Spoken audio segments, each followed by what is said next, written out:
Dinosaur సినిమాకి వెళ్ళాం daddy. ఇంకొకసారి తప్పకుండా వెళ్దాం నాన్న. నీకు ఐస్ క్రీమ్స్ కొనిస్తానే, ఏడోకు. డాడీ లేదు గీడి లేదు, నువ్వు కాసేపు అవతలికి వెళ్ళు. రాధా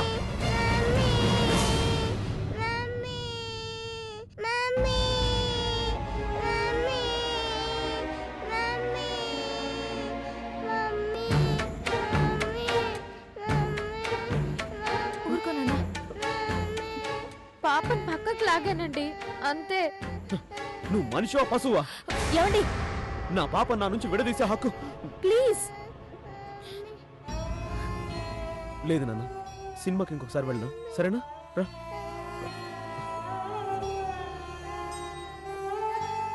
లేదమ్మా ఏడోకు ఏడోకు.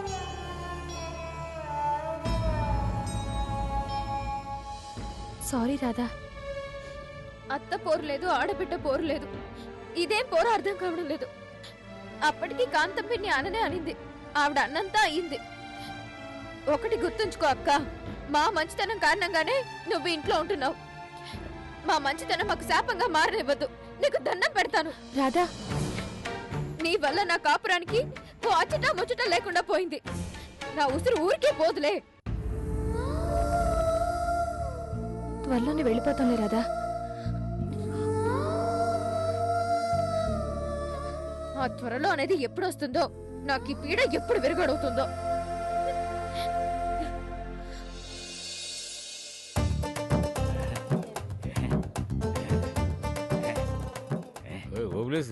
జాగ్రత్త, నీ కాళ్ళు దొనుకుని నువ్వే పడగలవు.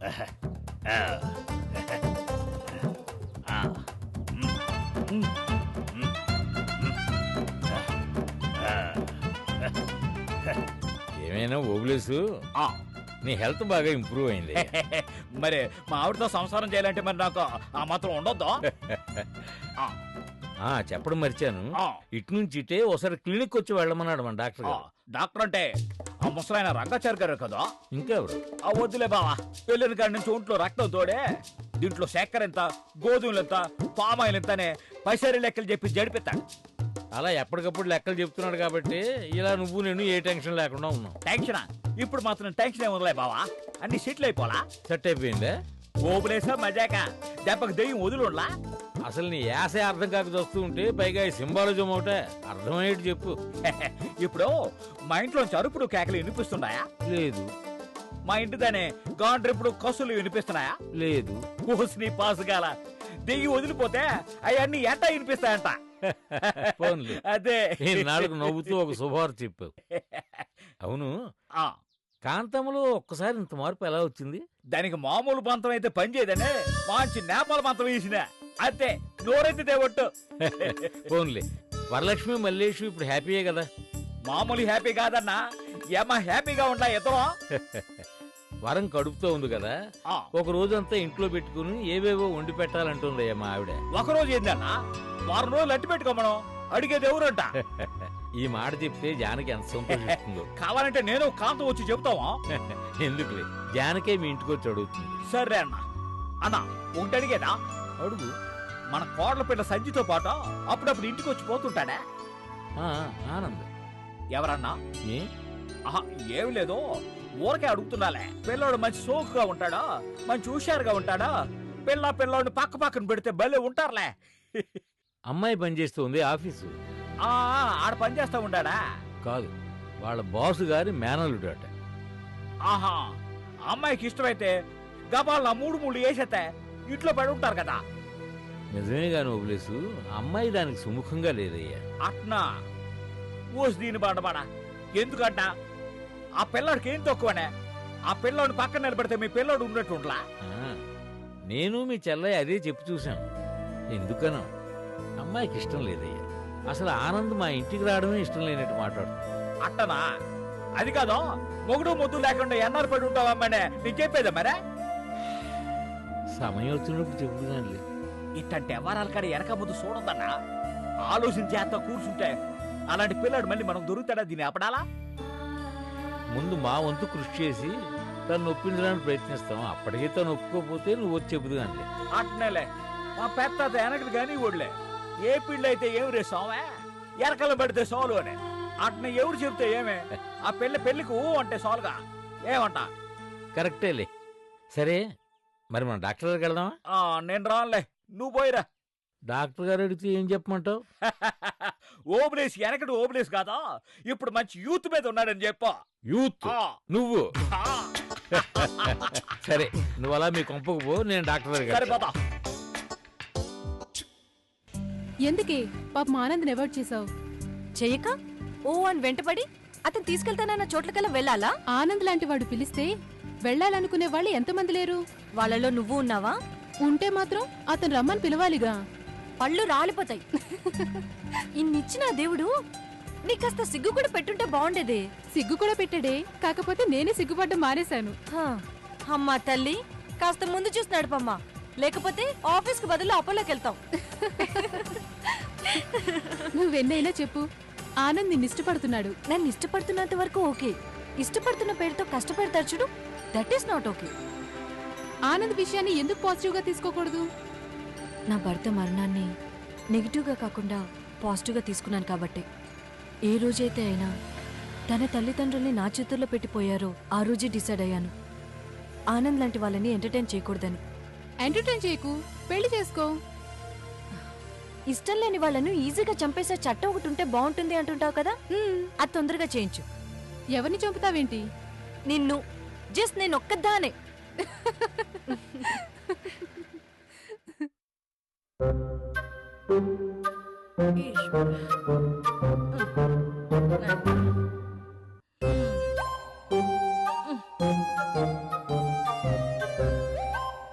దీని ఎప్పడాలా, లేకపోతే అన్ని పుణ్యం ఎరగని ఆ పసిదాన్ని రాసి రంపాన్ని పెడతావా? చూడు, నడువులు ఇరిగేదాకా చూడు. బొల్లు ఒక రాక్షసి, చవు అగేడు.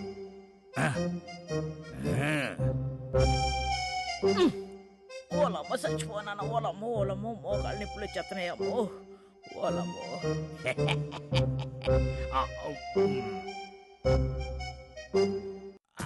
ఏందమ్మే సర్కిల్ పడిపోనావా? ఈ సాకరి నాన్న చేయలేను ఓబులేసో. అవునులేమ్మే, ఇప్పుడు తెలుస్తా ఉండదా వరం ఇప్పటి వరకు చేసిన సాకరి. సర్లే, పోతే పోయింది కానీ 100 కోట్లు నువ్వు పోయి రెస్ట్ తీసుకోకూడదా? ఏదో డబ్బుదేముంది, కుక్కందంతే రాతాయి కదా. కుక్కని తంతే రాలితే రోజు నేను తన్నేదాను కదరా. కటింగ్ సానే గాని చెయ్యొచ్చినే బా. చచ్చిపోనాను. లేవో బాబు.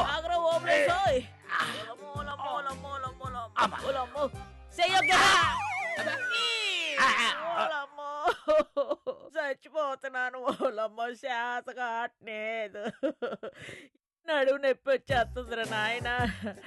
ఈ సాకరి నాన్న చేయలేని సింహాద్రప్పన్నో.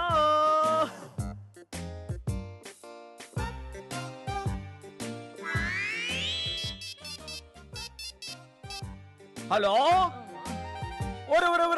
మీరే సామే? దండాలు దండాలు, వరం వాళ్ళ మేనమామే. ఏం చేస్తుందమ్మా? పని చేస్తాలే. లేదు సామే, పని అంతా మా ఆవిడే చేస్తా ఉండదే.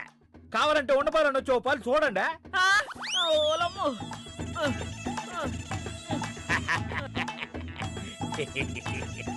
మా ఆడదాని సంగతి మీకు తిరిగి అట్టా అంటా ఉండారు కదా. వరాన్ని పువ్వులో పెట్టి చూస్తా ఉంటది మా ఆవిడ. ఒకసారి వరంతో మాట్లాడతారా సార్? ఏ వద్దొద్దులే నాయనా, దానికి డ్రామా తెలియదు, మొత్తం సత్యనాశ అవుతుంది. ఎవరు మావయ్య? చెబుతా, నువ్వు ముందు పోయి కాలు కొడుకురా. అట్టగాలే తమరు ఎప్పుడు వస్తూ ఉండవరో, ఆస్తి కాగితాలు ఎప్పుడు తెస్తా ఉండారా? అట్నా వచ్చేస్తా ఉండారా?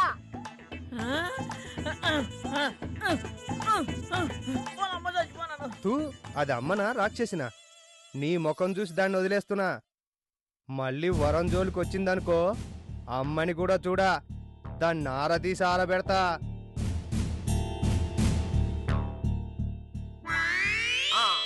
ఏమిటే స్వామి, అవి వచ్చేదేదో తొందరగా వస్తే ఆస్తి కాగితాలు ఎట్లా ఉంటాయో చూద్దామనే, అంతకంటే ఏలే. ఆస్తి కాగితాలు కాదే, చివరికి అమ్మకి చిత్తు కాగితాలే గతి. సరే స్వామి, మీకోసం ఎదురు చూస్తూ ఉంటాము. ఇంతకీ ఏటంతాడు? వస్తాడంట. ఇప్పుడు అన్ని 3 రోజులు నడుస్తా ఉండలా, మంచి రోజు చూసుకుని వస్తానులే స్వామి అంటుంటాడు. సర్లే స్వామి అన్న, అంతకంటే ఏం చేసేదే? అమ్మా వరానికి బిర్యానీ చేసినవా? మామూలు బిర్యానీ కాదురా మల్లేసావు, గమ్ బిర్యానీ చేసా. గమ్ బిర్యానీ కాదే, దమ్ బిర్యానీ. అదేలే తీ. అదైతే బానే ఉంటదిలే.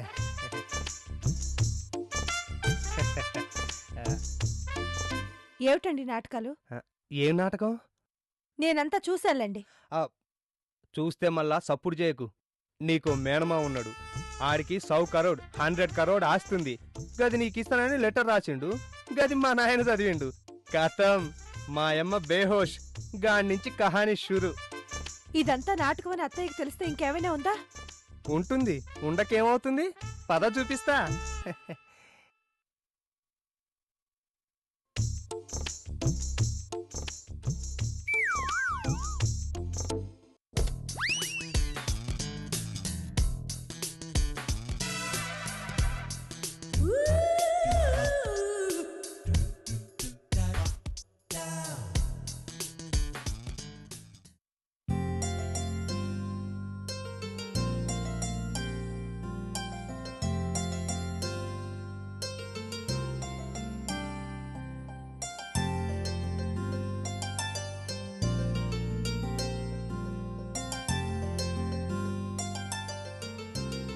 హాయ్.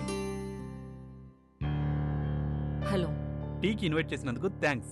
ఆ తాగేదేదో బయట మంచి హోటల్. మిస్టర్ ఆనంద్, కూర్చోండి. టీ ఎక్కడ తాగుతున్నామన్నది ఇంపార్టెంట్ కాదు. అర్థమైంది, ఇక మీరేం చెప్పక్కర్లేదు. మీరు అర్థం చేసుకోవాల్సింది మరొకటి ఉంది. మీరు నాతో పరిచయం పెంచుకోవడం కోసం రాకపోకలు సాగిస్తున్నారని నాకు తెలుసు. ఇది మా మావయ్య గారి ఆఫీస్ అండి బాబు. ఇక్కడికి రావడం గురించి నేను మాట్లాడడం లేదు, మా ఇంటికి రావడం గురించి మాట్లాడుతున్నాను. మీ ఇంట్లో 2 దేవతలున్నారు. ఆ 2 నిజంగా దేవతలే. ఆ ఇల్లు నాకు దేవాలయం. అర్థం పర్థం లేని ఆలోచనలతో, పరిచయాలతో దేవాలయాన్ని పాపపంకిలం చేయడం నాకిష్టం లేదు. దయచేసి మా ఇంటికి రావడం మానేయండి. అది కాదు Sandhya. No more explanations please.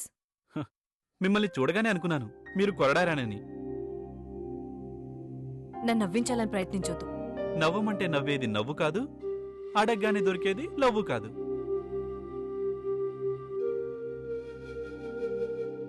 మీకు తెలీదు, సంధ్య అనే పేరుతో నా జీవితం ఎంతగా ముడిపడిపోయిందో. నా జీవితంలోకి వచ్చినట్టే వచ్చి అర్ధాంతరంగా మాయమైపోయిన ఆ వసంత కోకిల పేరు సంధ్య, నా భార్య. ఎంతగా ప్రేమించాను, ఎంతగా ఆరాధించాను. పెళ్ళయ్యాక కూడా ఇంత ప్రేమ చూపిస్తారా మీ మగాళ్ళు అని ఎన్నిసార్లు అందో తను. మా ప్రేమకు ప్రతిరూపంగా ఆమె కడుపున ఒక కాయ కాచింది.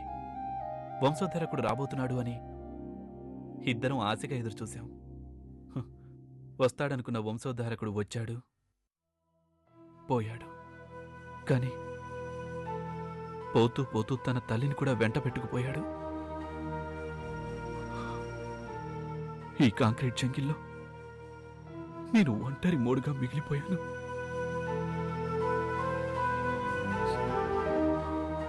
సంధ్యలాంటి అమ్మాయిని మళ్ళీ చూస్తానని అనుకోలేదు. చూశాను. కళ్ళారా చూద్దామని ఆశగా కళ్ళు విప్పార్చేసరికి కన్నీటికి ఆమెకి మధ్య సన్నటి కన్నీటి తెర. వింతగా ఉంది కదూ. I'm sorry. మీకు పెళ్ళైందన్నమాట? అయింది, పోయింది. అయిపోయిందనుకున్న కథ మిమ్మల్ని చూశాక మళ్ళీ మొదలైంది.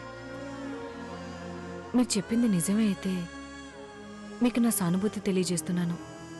సానుభూతి, జాలి అని మాటలంటే నాకిష్టం ఉండదు. గుడ్. అచ్చం మీలాగే. ప్రతిదానికి నాతో పోలిక తీసుకురాకండి. పోలికలు తీసుకొస్తే రావు. అసలు మీ అనుమతితో మీ దగ్గర 1 గంట 2 గంటలో టైం తీసుకొని నా మనసులో ఉన్నదంతా చెప్పాలనుకున్నాను. గంటల సంగతి దేవుడెరుగు, నిమిషాలు దొరకటమే గగనమైపోయింది. మళ్ళీ నేను కనిపిస్తే ఎక్కడ మొహం చాటేస్తారని భయం వేసి సిగ్గు విడిచేలా చెప్పాల్సి వచ్చింది. అయిపోయిందనుకుంటున్న కథ అర్ధాంతరంగా మళ్ళీ మొదలు పెడితే వినేవాళ్ళకి ఇంట్రెస్ట్ ఉంటుందేమో కానీ అనుభవించే వాళ్ళకి మాత్రం అది నరకమే. కొన్ని కథలు రెండోసారి చదవడానికి పనికిరావు ఆనంద్ గారు. జీవితము అంతే. ఒకేసారి జీవిస్తాం, ఒకేసారి మరణిస్తాం. That's all. చావు పుట్టుకల్ని చాలా దగ్గర నుంచి చూసినవాడిని సంధ్య. వాటి గురించి నాకు అర్థాలు చెప్పొద్దు. నేను చెప్పదలుచుకుంది ఒక్కటే, ఐ లవ్ యూ.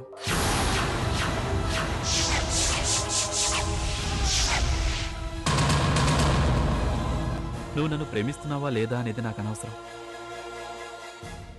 నేను నిన్ను ప్రేమిస్తున్నాను. నీలో ఉన్న నా సంధ్యను ప్రేమిస్తున్నాను. కాదనే హక్కు నీకు కాదు కదా, ఆ భగవంతుడికి కూడా లేదు. నాకు తెలియకుండా మీరు ఏమైనా చేసుకోండి, అది నాకు అనవసరం. దయచేసి నా జీవితంలోకి, మా ఇంట్లోకి ఆహ్వానం లేకుండా రావద్దు. ఆహ్వానాలు పంపే ఇంటికి అంతగా వెళ్ళను. వెళ్ళాలనుకున్న ఇంటి నుంచి ఆహ్వానం కోసం ఎదురు చూడను. నా తత్వమే అంతా. ఏం చేయను. దయచేసి మా ఇంటికి రావద్దు. అది మీ రిక్వెస్ట్. రావటం రాకపోవటం అనేది నా హెడేక్. ఓకే?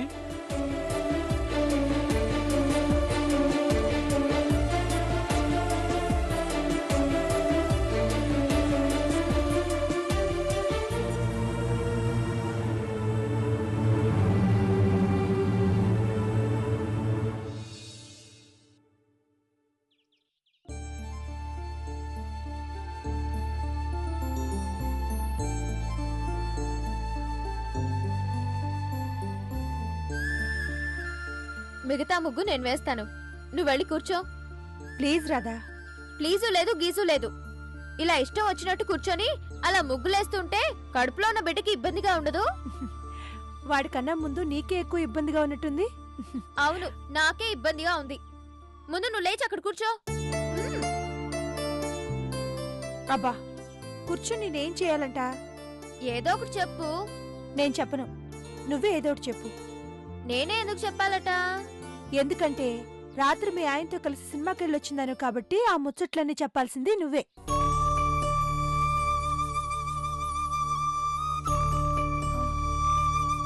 సరే చెప్పొద్దులే. చెప్తాను. అసలు సంగతి నీతో చెప్పలేదు కదూ? అసలు సంగతి ఏంటి? మేము సినిమాకి వెళ్ళలేదు వరం. ఏ? కాంతం పిన్ని గారి కాప్రజ్ఞానం కరెక్టే. అచ్చం కాంతం పిన్ని చెప్పినట్టే జరిగింది. కొంప తీసి తన్ను కూడా సినిమాకి తీసుకువెళ్దాం అన్నాడా? అంటే మాత్రం ఆవిడకుండా కల్లా బుద్ధి తగుదున్నమ్మా అంటూ తయారై కూర్చుంది. ఊరుకోరాదా? ఎలా ఊరుకోమంటావు? ఎన్నాళ్ళని ఊరుకోమంటావు? తల్లి పిల్ల ఇంట్లో ఉంటే ఊరుకున్నాను. మొగుడొచ్చి తర్వాత తీసుకెళ్తాడని చెప్తే సర్లేని ఒప్పుకున్నాను. అయిన దానికి కాని దానికి ఆయనతో ఆవిడగా రాసుకు పూసుకు తిరుగుతుంటే సర్లేని సరిపెట్టుకున్నాను. ఆఖరికి మేం సినిమాకి వెళ్తుంటే మా వెంటబడి రావడానికి తయారయ్యింది. ఎలా ఊరుకోమంటావు? ఎవరైనా చూస్తే బాగుండదు. ఆ హారికి చేసేది మాత్రం బాగుందా? నువ్వు ఏడు పాపకపోతే ఇక్కడి నుంచి వెళ్ళిపోతాను. థ్యాంక్స్. దేనికి? చెప్పగానే ఏడు పాపినందుకు. నేను ఏడు పాపింది అందుకు కాదు. మరి కడుపులో ఉన్న బిడ్డకి అన్నీ వినిపిస్తాయంట. వీధిలో వాళ్ళంతా విన్నది చూసింది చాలు. మా ఇంటి భాగతం కడుపులో ఉన్నవాడు కూడా వినాలా? అందుకే ఆపేశాను. ఇంకెంత? సంక్రాంతి వెళ్ళగానే ఆవిడ వెళ్ళిపోతుంది కదా, నిశ్చింతగా ఉండు. ఇప్పుడు నా చింత ఆవిడ గురించి కాదు, సంక్రాంతి ఎప్పుడొస్తుందా అని.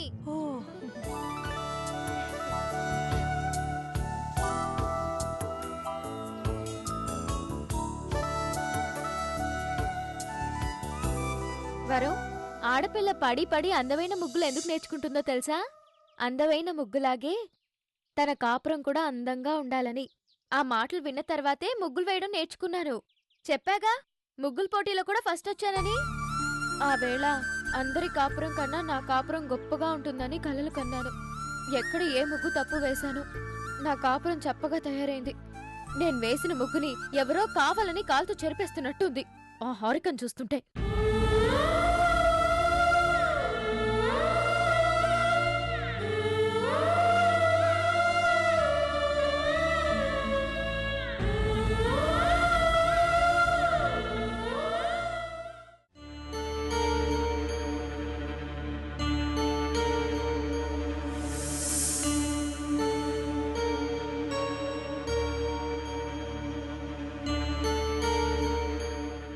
మీ ఇద్దరి ఏకాంతానికి భంగం కలిగించినట్టున్నాను.